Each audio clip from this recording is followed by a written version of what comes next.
Well, welcome to the Being Your Own CEO Success Circle. It's intended especially for solopreneurs. And this morning we're going to be looking at trolls, flamers, negative reviews, and scammers. So we'll be right back after this.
Well, hello everyone. This is Loelan, your host, and greetings to panel members.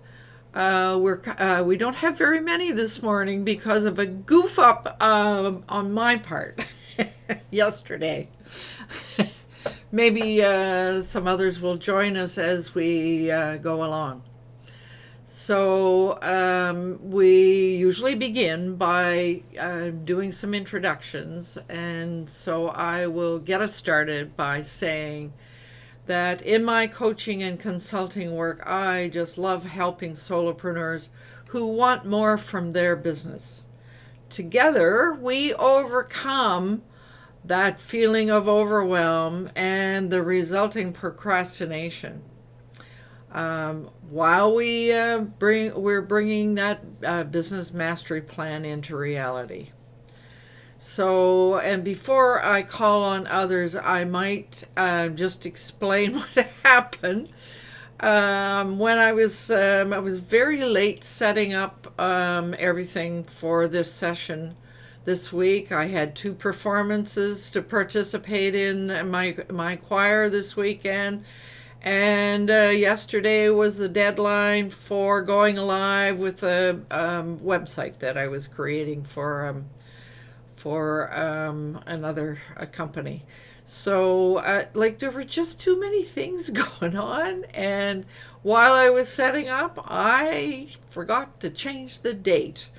And so everything got posted into everybody's calendar for yesterday, and then I had to go and cancel that and do a correction, and so it's been very confusing for everybody, I think. So anyway, so Alana, you made it. I did, yeah. We were talking in the green room about how all these messages went out, and most people didn't read all of the all of the details. So You mean the cancellation message? yeah. What do you mean read all the details? Well, that was Aside from the fact it was canceled? the date was yesterday, not today. Yeah, I actually did see that. Oh, you But then did? I thought, yeah, I did see that, but then I also saw the part that said the today's date. There was another thing that said today's date, so I was like, well, that's why I asked Dave. Right. So, well, while you're unmuted, how would you like to introduce yourself, Alana? Oh, are we live? Yes, we are. Oh, right, okay. Okay, I didn't say anything incriminating, so that's good. Hello, everyone. Alana here, coming to you from Ireland, and it's about 5:04 in the afternoon here on a cloudy day, and my website is emptynesterblog.com, where I help people get started with online marketing. And I also have another website, ALB Digital Marketing Solutions, and with that website, I assist local businesses with their websites and blog posting and writing and web administration. So that's me. Thank you very much. Happy to be here. I'm happy you made it. So, okay, I'll just go with who's right beside Alana in my film strip, and that's Fred. How are things in California, Fred? Thank you very much, Ilana. Yeah, things are very nice. It's just in the low 20s now, going up to the low 30s. Sunny day today. So it's I'm enjoying the weather, and I'm looking after 3 cats and the house while my daughter and her family are in Australia visiting my other daughter and her family. So they'll be back in a couple of weeks' time. So I'm enjoying the time. I did a blog post yesterday about resilience with young people. So I'm Fred Jones, the creator of Our Future Leaders, where I assist young people gain the skills that they need to be successful when they enter adulthood, and they have a lot of challenges today. And that's why I did the blog post about resilience, because it will help them with all the challenges they have. They have more anxiety and depression than any other generation because of all the things that are going on in the world, and in their world particularly. So I enjoy working with young people and seeing how I can assist them, mainly in group sessions where they work together and help each other and encourage them to do so. Well, Fred, I did see that your blog did come in, but I just didn't have, I wasn't able to read it yet, but I will. I will. I always enjoy them. And I encourage everybody else to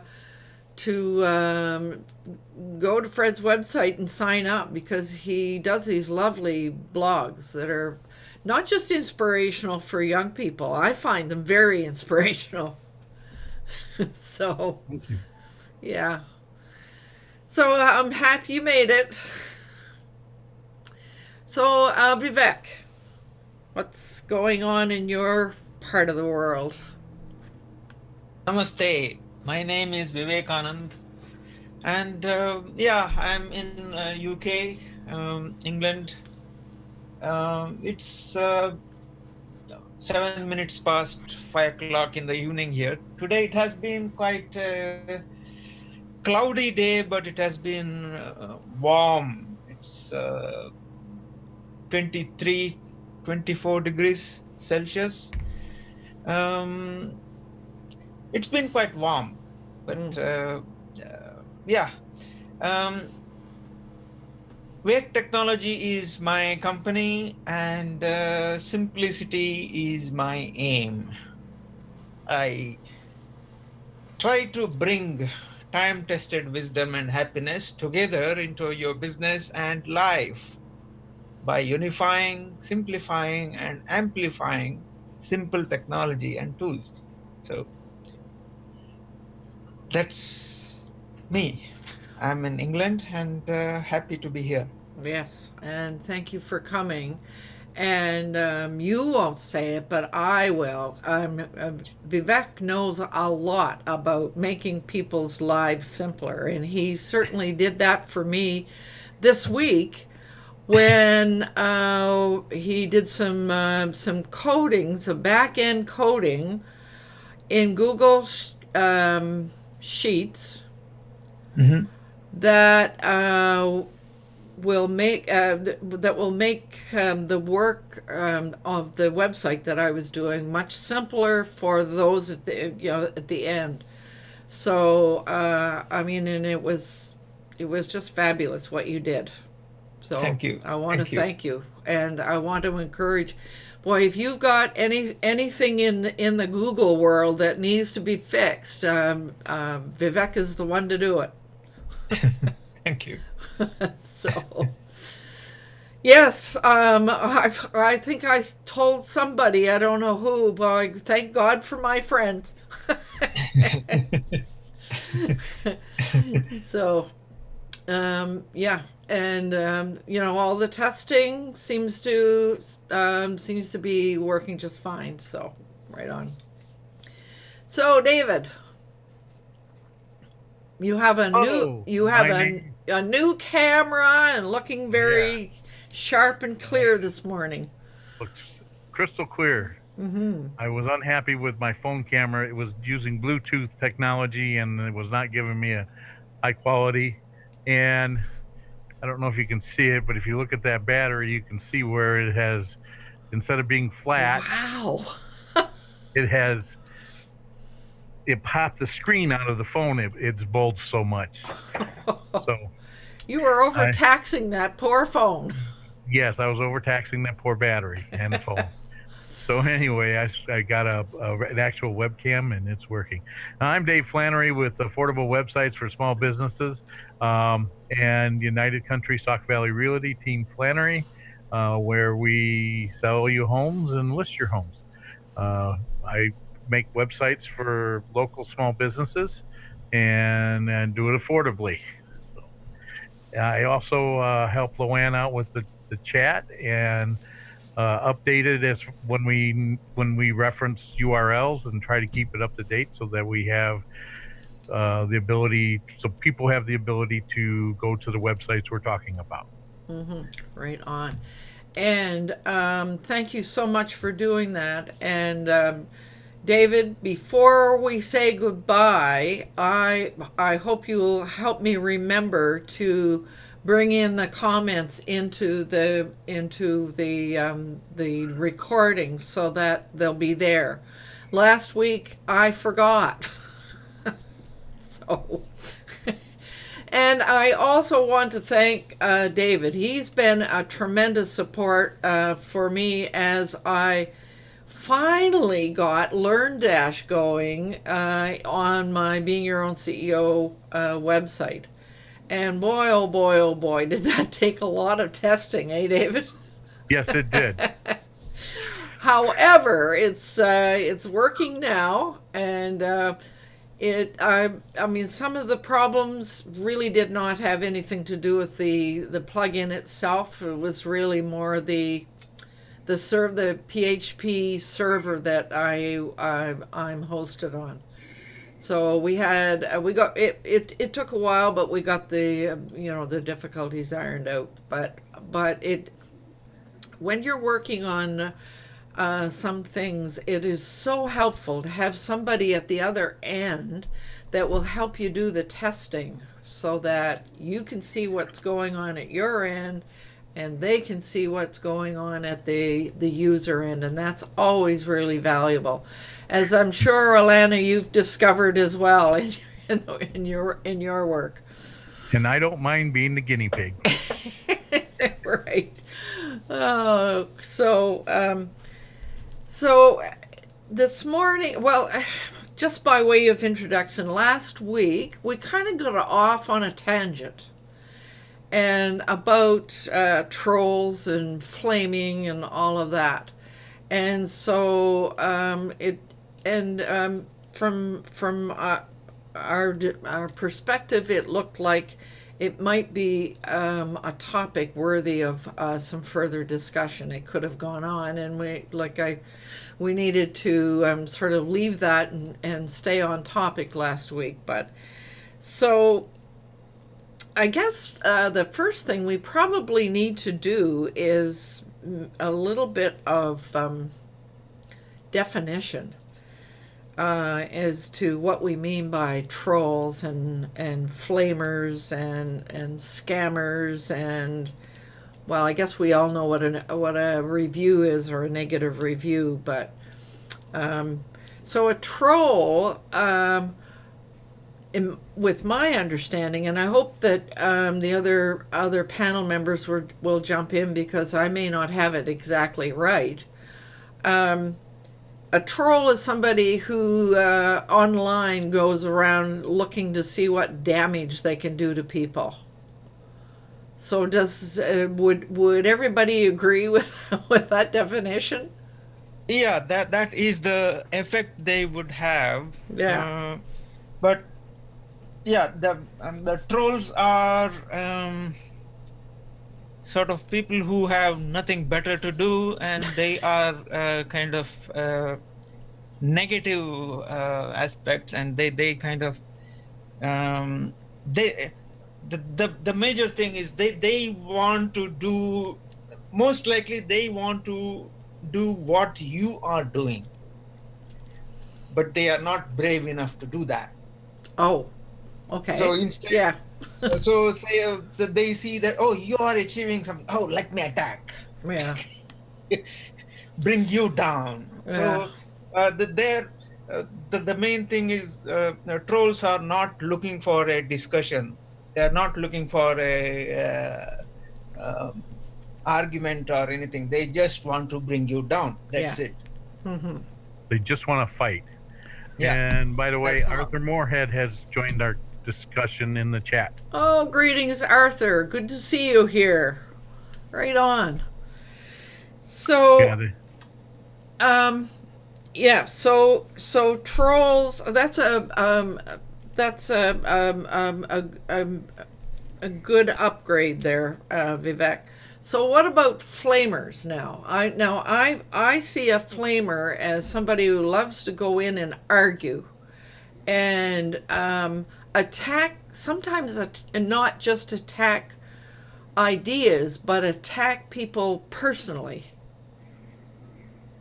So would everybody agree with that definition? Yeah, Yeah. I agree. And I think Flamer is probably a slightly more educated troll. He or she is slightly more educated troll, which probably makes them more dangerous. Yes. Yes. Well, that's interesting. A better educated troll. I like that.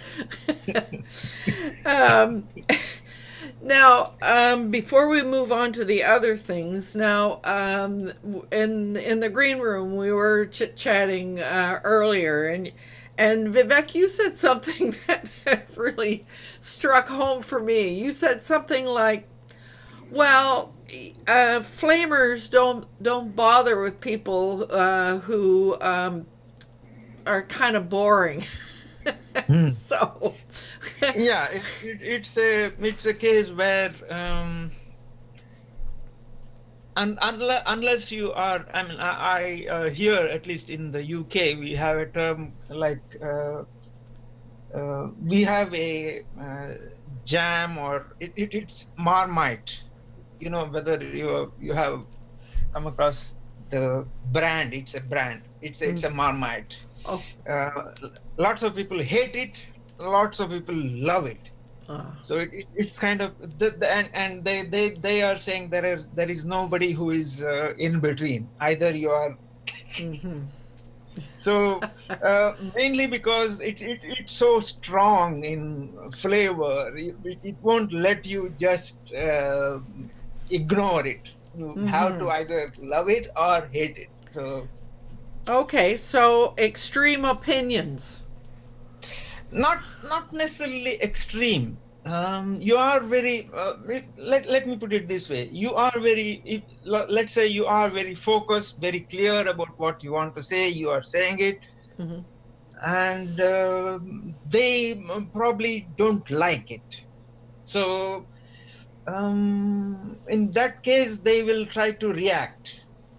Whereas if you are very general, you don't want to offend anyone, then you will be quite bland in the Okay, bland rather than boring. Yeah. I guess I must be bland because I've never had a flamer or a troll visit my I think site. it also has to do with popularity. Yes. No. Yes, it does. That's one thing. Yeah. It's not completely popularity, but if I can have very strong opinions, but I've got no one listening to me, so the trolls aren't going to go after me because who am I? Yeah. But if I had 100,000 visitors and I was very strong on my opinion, I would be getting flamed and getting trolled all the time, and yeah.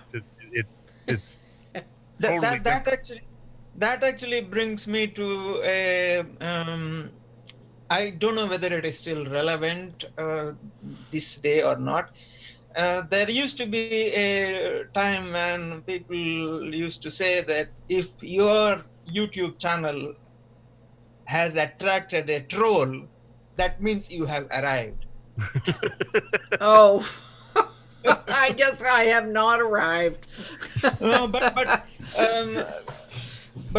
as it is now, I think it is quite possible that Google has taken care of these trolls and so on, and you may not see them. I don't know. That is a good possibility. Oh, okay. All right. That's one thing to think about. So, well, can I interject here? Arthur said a couple things here. Number one, when we were defining trolls, he said they're like a spoiled brat, like an 8-year-old. And then he also said we've come up with a new term, IDK. That means I don't know. Oh, right. IDK. Okay. I don't know. Thank you. I'm not good with my acronyms. Can I interject here as well? Because I think a lot of times the reason why you have trolls is because they're jealous. You know, it's very possible that they have a business similar to yours, and your business might be doing better than theirs, and they're not happy about that, and so they kind of get a kick out of, you know, it's kind of like the bully by putting you down. It makes them feel better, you know, that kind of thing. It's the whole psychology around that. So the whole thing about competitiveness and your competition in business and that kind of thing. Yeah. And I also think if you do have really strong opinions, like anyone who's ever written a review on a product, I think you're walking a fine line as far as how much of yourself you put into that review, whether you've used the product or not. Because if you're too overly opinionated, you might offend certain users, and that will spark the flamers and trolls as well. So. Oh, that's a good point. Although everything we read and hear online about, marketing, etc., we need to include our own story, our own experience, etc. So that is a fine line, isn't it? Very fine line. Yeah, right on. So before we go to any further, so what do we do? I mean, what if we get something like that? What do we do about it? How do we? I guess to use Jay's term, how do we take the high road? Yeah, go ahead, Alana.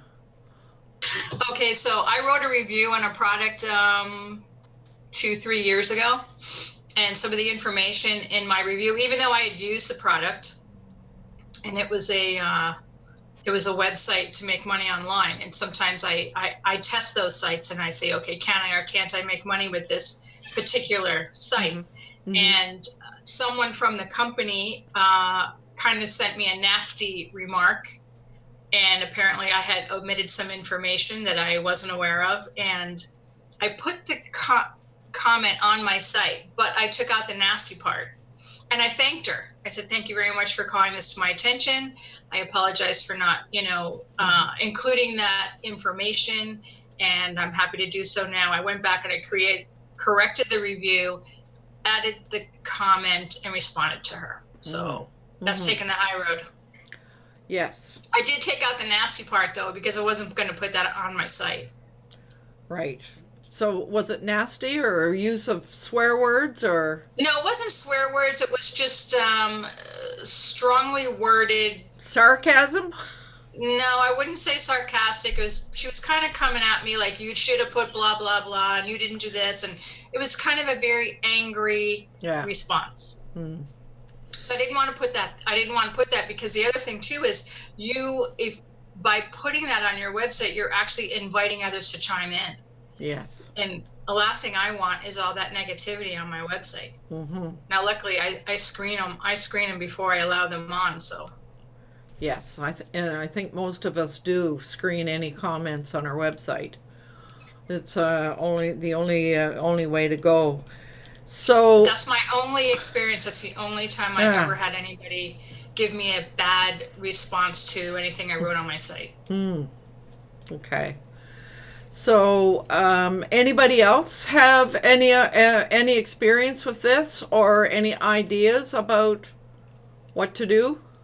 Arthur's suggesting that they are just troublemakers who are trying to upset the flow of a discussion. Boot and ban them. Right, boot and ban them.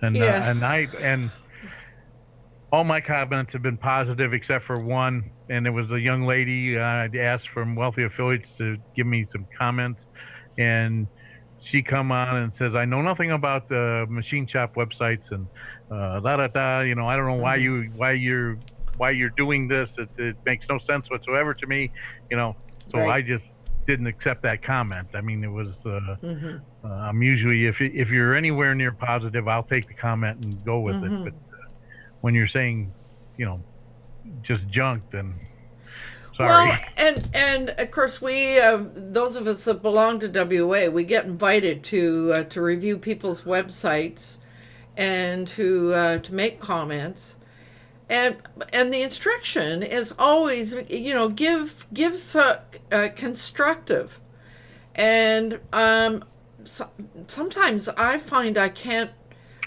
I mean, you feel as though you want to give the person encouragement. Yet, on the other hand, I mean, if you're going to give them something constructive, then sometimes what you have to say is not necessarily encouragement. It's a fine line to walk. Yeah, my rule is if I'm doing a comment, all comments are positive no matter what. Do you? Yes, I make all my comments positive towards the subject. That's what the comments are for. When I review a site, which is the other program, I will tell them the good and the bad. Yeah. I do tell them the good and the bad, Yeah. and I give them my opinion. And at the very bottom, I put this neat little disclaimer: you don't have to follow anything I say. Right. It's just my opinion. If you Yeah. like it the way it is, it's your site, not mine. Right. You know. So, as we're talking about trollers and flamers and so forth, all of this, the term black hat comes up for me. I mean, there's been a couple of networking events here where, you know, that are talking about online and so forth, and that term comes up, black hat. So does anybody have a sense of what is meant by black hat? That is a term for hackers, I think. It's a term for people that don't want to follow the rules. They can be hackers, but they can be like someone who's buying backlinks to increase their site. Oh, yeah. Get organically searched higher than what they're supposed to be because they're not writing good content. Okay. And people like that come in, and trolls would be considered black hat too, I would imagine. You know, trolls and flamers. So Yeah. because they're trying to not play by the rules. And there are rules. Even though sometimes there are almost unspoken rules, and so the question becomes how do people learn the unspoken rules? I mean, we in general society we have unspoken rules, and some people just never learn them, right? Yeah. Jay has joined the group if you haven't seen him. Oh, no, I haven't seen him. Good morning, Jay. We're talking about black hat, trollers and flamers. So, can I add something here before we move on to something else? You were asking how do we deal with them? Yeah. How do we take the high road?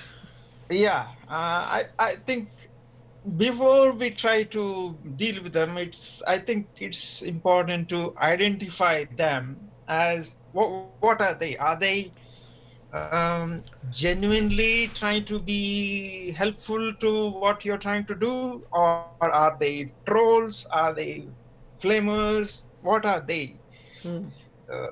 Once we identify what they are, then and that's sometimes that is really difficult to do, because often due to the language differences, someone may come across as being very negative to you, but they may not be.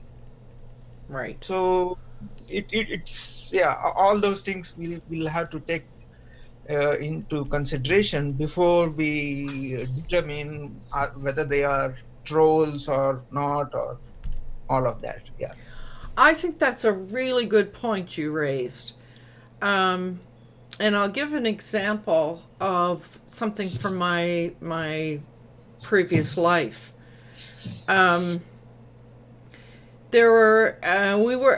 worked in a place where there were a lot of First Nations people, and sometimes even when they were speaking English, I mean, their English was fine, but their method of speaking was sometimes a little bit abrupt. And it wasn't until another First Nations colleague of mine pointed out that a lot of First Nations languages are kind of more like the term she used was a language of command. In other words, in certain languages, there are not all those flowery adverbs and adjectives that soften the message. And so therefore, you're right, Vivek, we could easily misunderstand from that perspective. That's a really good point, worthy of our paying attention to, right? So we were going to move on to scammers and negative reviews, but Jay, you were the one that used the term "take the high road." Before we leave that topic, is there anything you wanted to add? Yeah, unfortunately I can't stay too long, so I thought I'd just give my 2 cent speech and Leave. take my high road. So, as someone who's dealt with, a variety of different levels of trolls and spammers and scammers and negative reviews and stuff, it's really important to, and it depends on the situation. So trolls, where anything that they say is empowerment to them behind the screen. And I think the most common way people give up their power is by thinking they don't have any. So if you can mitigate that in terms of getting them offline and ensuring that they don't have any power, then by all means, and you could do that in a very neutral type of way. And I think it's state the fact. You say something like, never apologize, never be Canadian. Right. Don't egg them on and take it offline, right? Just basically, it's hard to give an example because it's so dynamic and is based on, it's situational, right? So, but basically get them off their powertrain, right? Because that is what's fueling it. So if you flame back at someone, that's just going to add that fuel to the fire, and it's going to go back and forth, right? Yeah. Now there's a difference between trollers and like fans, right? So so with fans, where they are expressing, maybe even kind of going beyond the like, oh hey, I think you're awesome type of scenario. Again, you want to be very vanilla. You want to try to ensure that they don't basically embarrass themselves, right? Because they're not doing anything negative towards you, but they are eating up your time. Yes. Finally, with reviews, negative reviews, super important, and this is if it's related to a business or a service that you've done with that individual and they are not happy with the service, this is when you say, again, really situational, you do actually apologize, say, I'm sorry you weren't satisfied with our normal high level of service that we normally do. Please reach out to us via email or phone number so that we can have a discussion about this. Get them off that review train. Otherwise, it'll just they'll find other places to do that. So, and then, I mean, the end result of having done something like that would be to maybe even go back and post that you were able to do thus and so for this person, et cetera, like, so it becomes obvious to the external reader that it was taken care of. So that's it. Yeah. So that's a good point. I might tweak it a little bit and ask the reviewer to change. That of course. Yeah. Yeah, of course. Yeah. So, and in most cases, if it does, well, in most cases, honestly, they don't end up calling or reaching out. Most cases. So what people do then see is the fact that you replied to their negative review. And that holds a lot of clout and a lot of power when it comes to your business. I like the fact that you've raised this whole point about power. I think that's a really important upgrade to the discussion. So thank you, Jay. Yeah. Oh, well, it's fun. It's actually somewhat serendipitous today that today's momentum quote was, I actually said it, by Alice Walker. The most common way to give up their power is by thinking they don't have any. Oh, wow. Yeah. No kidding. So We have a little bit more time left here, unless there's any other questions about flamers or trolls. Well, Fred, what about you? Have you had any experience of all that from your end? As of now, not a lot. I mean, just sometimes a comment, and I just discuss it with them, but nothing drastic. No. Again, as I said, I love coming here because as I progress, I'm sure it'll happen. Right. Yeah. Maybe So you're it's good to maybe have a you're just as discussion. bland as I am, Fred. Yeah, that's right. We haven't arrived yet. So once we arrive, Lowland, we will have to know how to handle these. We'll So have thanks another again. conversation Yes. about this. Yeah. You'll have a gunny sack full of replies ready to go. Yes. Yeah, right. Oh, All right, dear. I do have to get going, folks. All right. So, I'm glad you later, stopped Jay. by and gave us your 2 cents worth. Or maybe it's 10 cents worth this time. Oh, Thanks dear. again. Bye now. Bye, Jen. Thanks. So, Yeah, you can find trolls in other places. When I was working in this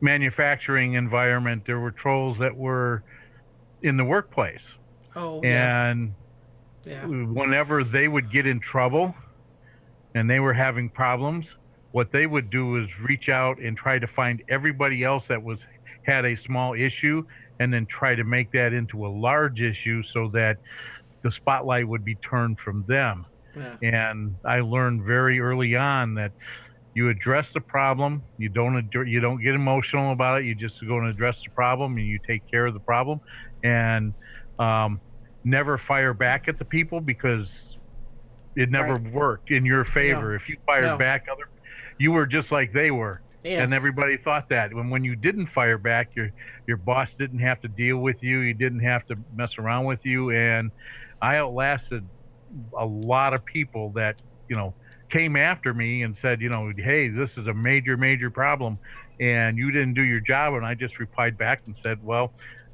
this is what I did.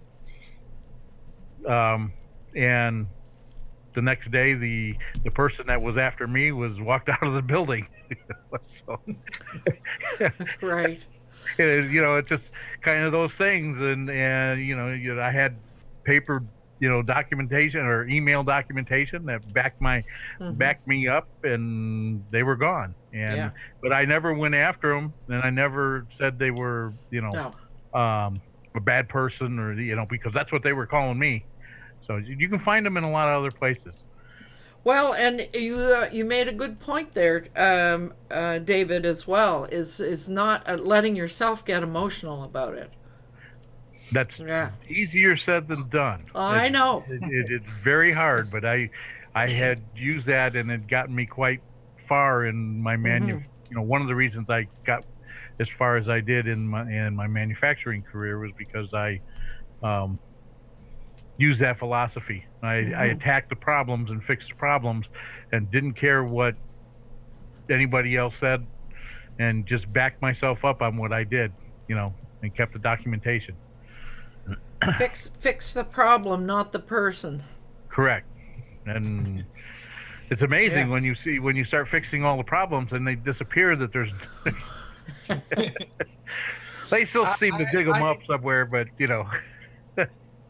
I once had a negative review. This was quite some time ago, and this review was about a webinar that I had done, and the person was complaining that she didn't really learn anything new as to how to do it, and so on and so forth. I then turned it around and then turned that person into my client. So how did you do that? because the my principle is, how you do something is what you get paid for.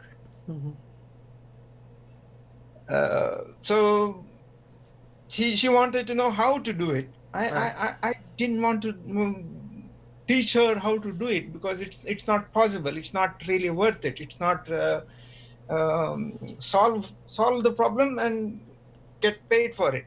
Yes. That's it. Yeah. Well, that makes sense. Yeah. So that person was expecting something that you were not prepared to provide. Yeah. It not only not prepared to. It's not the question of not being prepared to do or not willing to do. No, not that. The webinar was presenting certain ideas and these are the things and possibilities and so on and so forth. But how to address a specific problem, you can't address that in a webinar. No, no, So- it's true. I didn't point that out to that person. Rather, I turned it around and said, yes, I can do that for you, but Right. you'll have to hire me. So your webinars usually don't have step-by-step instructions in them. Yeah. Right. Oh, that's a good thing to be able to do, Vivek. So we've got a little bit less than a quarter of an hour. I really kind of wanted us to talk about scammers as well, because we all seem to be subject to them, and some of the things that we need to do, and when we talk about scammers, what we mean by that is people who send you text messages with links that are trying to get financial or information from you, or money from you, or that are trying to sell you something or whatever. So those things come in your inbox, your email inbox, and they come into your text messages on your phone. And it's that part of that whole black hat thing that David mentioned. These are people who are not following the rules, but they wouldn't be doing what those things if it didn't work. And so what they do is they're preying on people's ignorance, the things that they don't know. And so the important thing for all of us is to stay on top of things and pay attention to what we need to know and what we need to do. And so we need to have adequate programs on our desktops to take care of malware and viruses and all of that. And we also need similar programs on our phones. And this is something that I was saying that I've noticed among my local friends here. They've got all the protections on their desktop and none on their phones. And so, there are protections that you can, yes, you need to pay for some of those protections, but that's something that we all need to do. And I guess the other piece that this is a hobby horse of mine, is to ensure that we have some kind of software that keeps track of all those passwords. There are still dozens of people out there using the same old password for everything, and that's asking for trouble. So I know that probably everybody here, all of us here, are using something like LastPass, but it does take a little bit of a learning curve to figure out how to use it and maintain it, etc. But man, And I mean, you can use that on your desktop or on your tablet or on your phone. You can use it in whatever mechanism you're using, and it's so important to do that. So I don't know if anybody has anything to add about that, but I just felt like it's really important. And the other thing we were talking about is where can we report this stuff? So, Alana, you had your hand up. Yeah, I was actually pleasantly surprised recently. I added a couple of email accounts to my Gmail account, so I wouldn't have to keep going out to all these different places. Now, this is not G Suite; it's just Gmail. Mm-hmm. I added it on my phone, and since then I've gotten, I won't say a lot, I've probably gotten a total of 5 in the last 2 months, notifications from Google where they have scanned the email and notified me that the attachment either has malware or a virus and has left the email on the server. So I know I don't even have to go and look at that. I can just go dump it. So I thought that was a kind of neat little thing that Google is doing, and I was pretty pleased about that because it saves me a lot of hassle of even taking a look at it. So. Well, and of course that reminds me that if you're using Gmail, I mean, it will automatically skim some things off and put them in your scan box. Problem with that, I found, is every now and again you got to go in there and because you'll notice once in a while something that doesn't belong in there. So that's a good point. I never thought to check the spam, so I should probably do that. Yeah. And if you go in there and you find something, there is a setting in there that says you can identify, say, this is not spam. So you there's corrective action that you can take. Yeah. That particular action which you just mentioned, Llewellyn, that actually trains Gmail so that any further emails from that person or something similar, it helps to fine tune the spam filter that email will use. Yeah. So we'll not only be helping ourselves, we'll be helping everyone else as well. And good we do point. That. Yeah, good point. The one thing that Gmail and Microsoft have done that's a positive and a negative. If you use shared hosting, if someone on that hosting goes and is a spammer and they mark them as a spammer, then that that IP address is marked as spam, and then when you try to send emails through that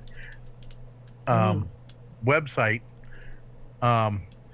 it's marked as spam, and so they don't even deliver it. It doesn't even go to the spam if it's marked heavy enough. It doesn't even go to the spam box. It doesn't get delivered. We had that happen with one of our emails. Our Team Flannery email, we had to actually go to a different service in order to get it to work because it was blocked, and we couldn't. We were all of a sudden one day we could not get people that were on Outlook and people that were on Gmail and Yahoo were not receiving our emails. And we had clients that we were dealing with, and they were, you send it and send it and send it, and they're not getting it. And then you may have copied 3 other people, and they have regular emails, and it's getting to them, but it's not getting to the Gmail people. And we finally figured that out, and we've gone to a different service, and that's fixed our problem. But so it can present problems for you, even though they're doing a better job, because the shared hosting was, they have no way to filter out the shared hosting. They can only go by that one IP address, and and so they just to be safe, they block everything. Wow. Well, and I mean, this is a perfect example of how important it is for all of us to stay on top of things and learn as much as we can about all of this, rather than just sticking our head in the sand and not and deciding not to participate. I am like I'm pretty strong on that because I have a lot of local friends here who are around the same age as I am, and many of them have just they use their phone for emergency phone calls only because they haven't bothered to learn and understand how all of this works. You got to understand how it works, don't you? Yeah, I did come across a person who used to turn their mobile phones off entire time. And when asked why, if that's the case, then why are you keeping the phone with you? The answer was she wanted to use the phone when she wanted, but she didn't want to get phone calls from others. Right. That didn't make much sense. It didn't make a whole lot of sense, no. But well, See, and the thing too is like over here, we don't have problems with. I don't know if I can't speak for the UK, but we don't get things like robocalls and people just calling you up on your phone to talk to you about buying this, that, or the other. We don't get that here. I know in the States when I get a phone number there, when I go over there to visit, I am plagued from the moment I walk out of the shop. It's like they put my number up on the internet and they say, okay, call her. She's a sucker for anything. Yeah. And I start getting all these calls. But I think there's actually a way you can stop that by asking them not to do that. But yeah, we don't really have that issue here about, in unsecure phones and that being a problem. Oh. Well. Like aside from I have an iPhone 5 and aside from my fingerprint, I don't really have any other security on it. I don't have any software on there or any, I don't think I have nothing special. Really? Yeah. Well, so one of the things that I read about was when you're in airports and places where there's a public Wi-Fi, that is where you're leaving yourself wide open if you don't have some kind of protection. And actually, my son was traveling down in Mexico and further south, and he discovered that there's a lot of airports and a lot of places.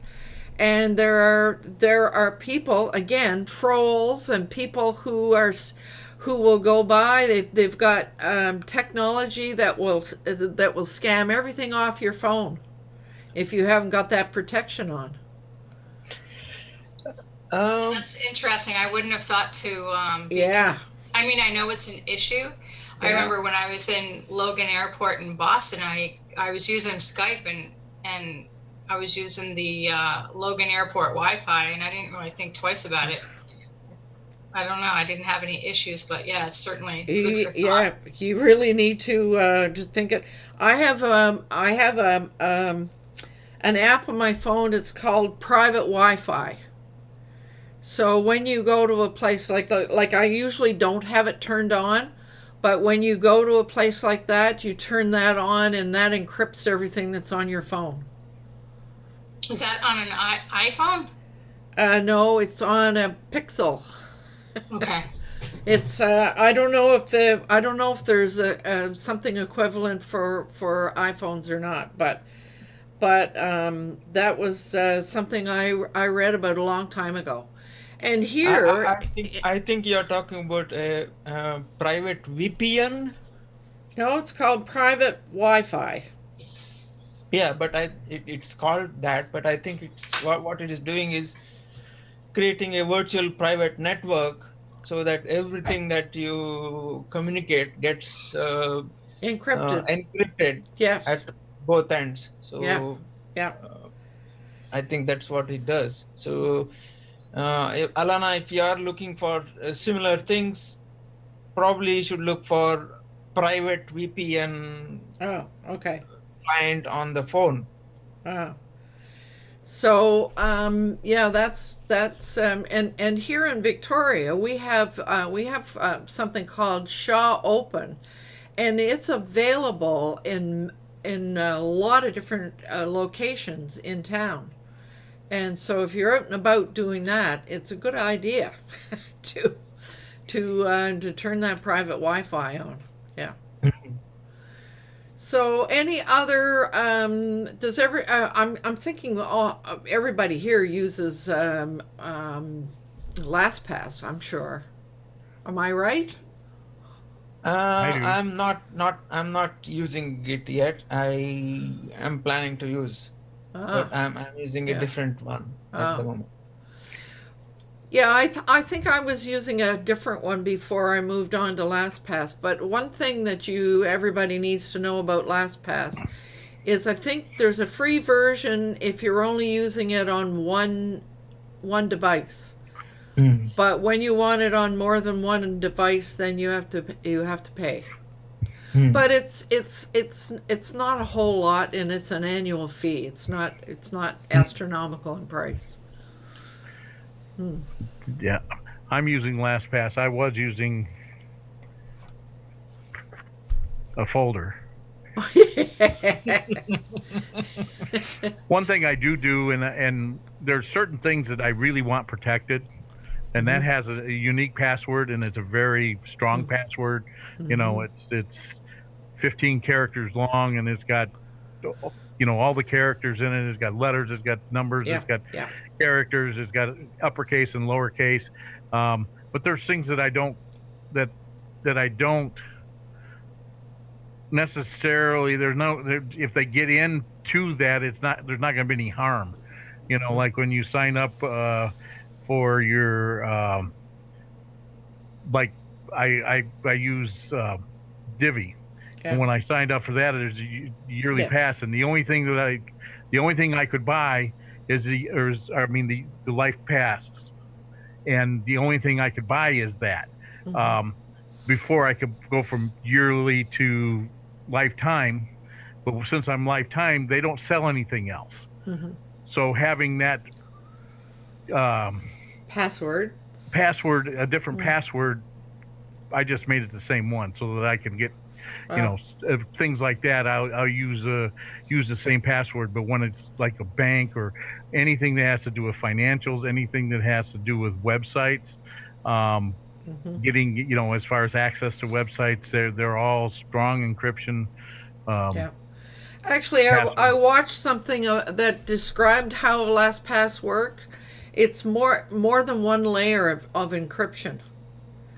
So I think it's 3 layers of encryption. So the first thing is encrypted, that encrypted thing is encrypted, and that one is encrypted. So and the other thing that you can do in LastPass is like any personal information like bank account numbers and all of those things. There's a way that you can put things in, put that information in there as well. Apart from this password, this is slightly going beyond what we are discussing today, about. But it's the 2-step verification process, which is something, for example, when I want to log into my website as a admin, what I have set it up as, it sends me a text message onto my mobile phone with a code. I have to key in the code number to get into the website. So if anyone else tries to log in, then I will suddenly get a text message with the code number, but they will not have the code number, so they won't be able to log in. Is that a plugin, or is that something you set up yourself, or how did you set that up? That is actually provided by the service provider, the hosting provider. But I gave that as an example. But similar things are there for almost everything now. Even for my Gmail account, when I Yes. log into a Gmail Yes. account using Yes. a new device, say for example, it will immediately send me a text message on my phone and ask me, is it me who is trying to log into Yes. the Yep. Gmail account using a new device? So only if I say yes, then that new device will be able to access my Yeah. Gmail account. Otherwise, it will be blocked. So that is still two-step Verification. Yeah. So, That's a really good way to go. yeah. Except that I had a girlfriend who did that with her phone and went to somewhere down in Mexico or somewhere, forgot to take those like there are other emergency codes like that you need to copy and keep with you so that if you need it. Yes. She got down there, she couldn't do a thing. She forgot. So she got so mad, she came home and disabled the whole thing. That's where this comes in handy. You put it in your laptop case, and it goes everywhere with you. Yeah. Until you're driving out on a showing and you leave this at home, and then you don't have your password. Yeah. So now the other thing about LastPass that I discovered, which was and this is going a little bit off topic as well, but when you're trying to set up all your important information for your family in case you ever got sick or something happened, you can, within LastPass, you can choose to export everything that's in LastPass, and it will export it into I think it's a spreadsheet. So I was and I don't think you can save it, but you can copy, you can print it. So I do that every once in a while and just print that off and leave it in the book that goes with all my stuff, that family would want to know. So that is the backup instead of carrying around the book, David. So, all right. So I do want to remember to bring up the YouTube comments so that they show up in the recording. So David, thank you for posting those things, and Arthur, it's nice to see you out there and have your participation. So before I think of closing this particular session, does anybody have any let's say parting comments that you would like to make? I have one to add. Another way to sign in to things now is using your Google or your Facebook account. And Yes. Jay recommends that, and that you're not typing in a password that someone can record. You're just using those accounts. So, Right. I particular, I know Facebook, you have to be signed into it in order for it to work. I'm sure you probably have to be signed into Google also. Yeah. I use signing in with Google to open my Zoom, and it just pops up and asks which of my Google accounts I want to use. So it does work. Yeah. But So- still depends on you having a two-step verification process set up and working correctly. If you don't have that, then you are actually risking Right. Let's say you have all the passwords and everything on your laptop, and your laptop gets stolen. Yeah. God forbid. But what happens if it does happen? Then that person will have access to everything. Right. So there is something that pops into mind. one of the important things to do is to not allow your browser to save all those passwords for that very reason, because Two-step has to be there. yeah, or the LastPass. Yeah. No, even with the LastPass, I would still recommend LastPass and two-step verification. Okay, right on.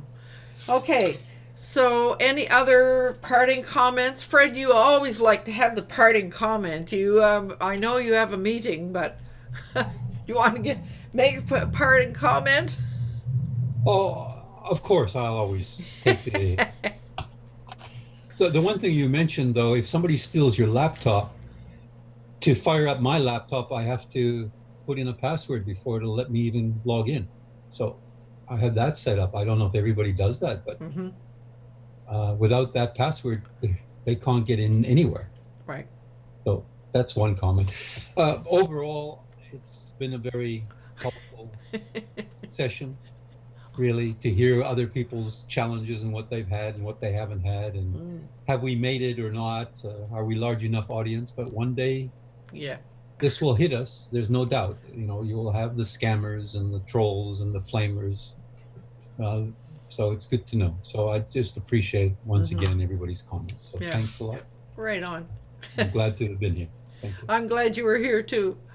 So everyone, just before I close, I just want to remind everyone it's important to do what you love with passion.